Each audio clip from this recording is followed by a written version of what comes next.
जय श्री हरि, जय श्री राधे कृष्ण। भगवान श्री हरि सृष्टि के पालनहार हैं और ज्येष्ठ मास उनकी कृपा पाने का विशेष समय माना गया है। इस मास में अगर कोई भक्त सच्चे मन से उनका पूजन करता है, उनके नाम का जप करता है, उनकी कथाओं का श्रवण करता है, तो उसे परम उच्च आध्यात्मिक गति प्राप्त होती है। घर परिवार में सुख और समृद्धि और प्रेम के साथ प्रभु की भक्ति का वास होता है और जीवन में एक नई दिशा प्राप्त होती है। और इसीलिए इस ज्येष्ठ मास की पावन बेला में हम इसी से जुड़ी हुई सुंदर पौराणिक कथाओं का श्रवण कर रहे हैं। तो चलिए आज की हमारी ज्येष्ठ मास कथा श्रृंखला को आगे बढ़ाते हैं और सुनते हैं आज की ज्येष्ठ मास की कथा। इस कथा की पिछली कड़ी में हमने सुना कि नारद मुनि ने राजा इंद्रद्युम्न को भगवान नरसिम्हा देव के स्थान के दर्शन करवाए और उसी समय आकाशवाणी हुई, जिसमें इस बात का अनुमोदन किया गया कि भगवान राजा इंद्रद्युम्न को दर्शन देने के लिए 4 स्वरूपों में प्रकट होंगे। उसके बाद नारद मुनि ने कहा कि हे राजन, चलो अब हम भगवान नीलकंठ के समीप चलते हैं। वहीं सब राक्षसों का संहार और समस्त विघ्नों का निवारण करने वाले भगवान नरसिंह देव की पश्चिम अभिमुख स्थापना करेंगे। इससे अंतर्ध्याय को प्राप्त करते हुए विष्णु नरसिंह जी के रूप में प्रकट होंगे और उनके समीप किया हुआ यज्ञ अतिशय फल देने वाला होगा। तुम आगे चलो और शीघ्र ही वहाँ एक मंदिर बनवाओ। मेरे स्मरण करने से विश्वकर्मा का पुत्र आकर शीघ्र ही पश्चिम अभिमुख मंदिर का निर्माण करेगा। भगवान नीलकंठ की दक्षिण दिशा में 100 धनुष की दूरी पर जो बहुत बड़ा चंदन का वृक्ष है, उसके पश्चिम का स्थान ही क्षेत्र होगा। वहीं तुम्हें 1000 यज्ञों का अनुष्ठान करना है। तुम अभी जाओ, मैं 5 दिनों तक यहीं पर रुकूंगा और इन ज्योति स्वरूप अनंत शक्ति संपन्न दिव्य नरसिंह भगवान की आराधना करके एक अर्च विग्रह में उनकी प्रतिष्ठा करूंगा। वे उसमें प्राण, इंद्रियां और मन के साथ विराजेंगे। नारद मुनि की ये बात सुनकर राजा इंद्रद्युम्न चंदन वृक्ष के समीप चले गए। वहां उन्होंने विश्वकर्मा के पुत्र सुघटक को उपस्थित देखा। सुघटक राजा को देखकर हाथ जोड़कर बोले, हे देव, मैं शिल्प शास्त्र का ज्ञाता हूँ। इस समय आपके परम सुंदर नरसिंह भवन का निर्माण करूंगा। राजा ने कहा, तुम कोई साधारण शिल्पी नहीं, स्वयं विश्वकर्मा के पुत्र हो।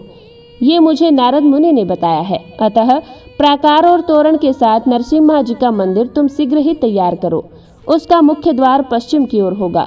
ऐसा कहकर देव शिल्पी विधिवत पूजन सत्कार करके राजा ने उन्हें मंदिर निर्माण के कार्य में नियुक्त किया और शिला संग्रह करने वाले सेवकों को बहुत धन देकर उस कार्य में लगा दिया। वह सुंदर मंदिर यद्यपि बहुत दिन में बनने वाला था, लेकिन फिर भी देव शिल्पी की महिमा से चौथे दिन में बनकर तैयार हो गया। 5वें दिन सवेरे नित्य कर्म के पश्चात प्रतिष्ठा विधि की सारी सामग्री एकत्रित करके जब राजा नारद मुनि के आने की प्रतीक्षा कर रहे थे, तभी शंख, मृदंग, ढोल, गीत, मंगल वाद्य और हाथियों के घंटों के शब्द सुनाई देने लगे। साथ ही उच्च स्वर से जय जयकार का शब्द आकाश मंडल में गूंज उठा और उतने में नारद मुनि विश्वकर्मा की बनाई हुई सुंदर नरसिंह मूर्ति को लेकर वहां पर आ गए। उस मूर्ति में प्राण प्रतिष्ठा हो चुकी थी। उसने दिव्य माला और वस्त्र धारण किए थे। उस पर दिव्य चंदन का अनूप किया गया था। वह सभी ओर से तेज पुंज में व्याप्त थी और सबको हर्ष प्रदान करती थी। उसे देखकर राजा और उसके अनुयायी बहुत प्रसन्न हुए। सबने देवर्षि नारद की प्रशंसा की और फिर निकट से उन्हें देखकर उनमें नरसिंह देव की आकृति पहचानी और ये निश्चय किया कि ये आदि मूर्ति भगवान नरसिम्हा जी की प्रतिमा है। तब प्रसन्नचित हुए राजा इंद्रद्युम्न ने भगवान नरसिम्हा की परिक्रमा की और धरती पर मस्तक रखकर साष्टांग प्रणाम किया। तत्पश्चात राजा के अनुरोध से नारद मुनि ने भूदेवी और लक्ष्मी देवी के साथ देवादिदेव भगवान नरसिम्हा देव की प्रतिमा को रत्नमयी वेदी पर शुभ मुहूर्त में स्थापित करवाया। उसके बाद वैष्णव, ब्राह्मण, अन्य नरेश गण और बुद्धिमान नारद मुनि के साथ राजा इंद्रद्युम्न ने उपनिषदों और धर्म युक्त स्तोत्रों द्वारा प्रसन्नता पूर्वक भगवान का स्तवन किया। ये स्तुति करते हुए राजा ने कहा, हे भगवान, आप अनेक स्थल सूक्ष्म अत्यंत लघु शरीर धारण करते हैं। आप आकाश से परे होकर भी आकाश स्वरूप हैं। आपका रूप सदा एक रस रहता है। आप अद्वितीय स्वरूपा हैं। आपका आकार आकाश के समान सर्वव्यापी है। आप आकाश में स्थित रहते हैं, आकाश पर आरूढ़ हैं। शिव और पद्म योनि ब्रह्मा आपके ही स्वरूप है। दिव्य नरसिंह रूप में प्रकट हुए परमात्मन, आपका तेज कई करोड़ सूर्यों के समान है। हे प्रभु, अब दुखी रूप समुद्र से मेरा उद्धार कीजिए। आप नित्य समीप हैं।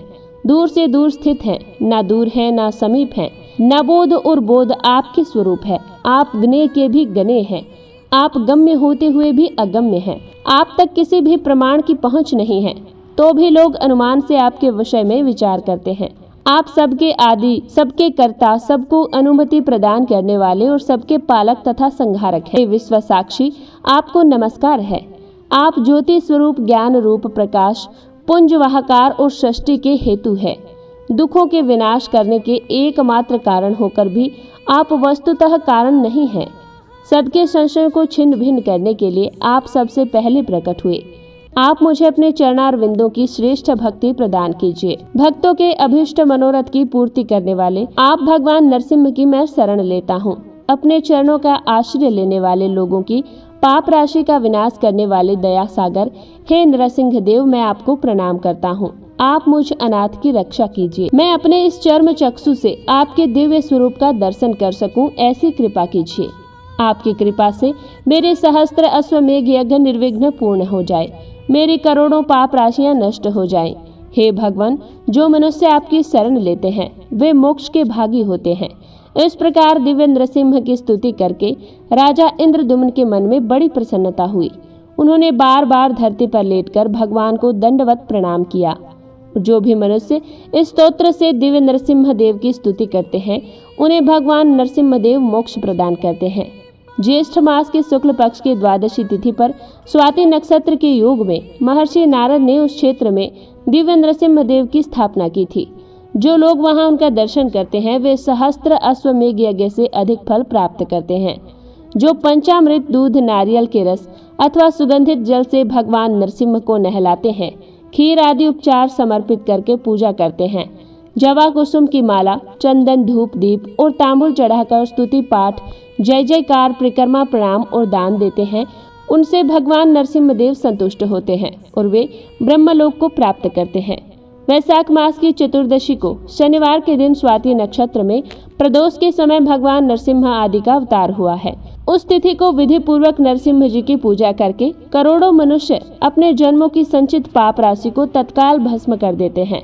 जो भी मनुष्य भगवान नरसिंह देव का दर्शन, स्पर्श, नमस्कार और भक्ति पूर्वक दंडवत स्तुति करता है, वह सभी पापों से मुक्त हो जाता है।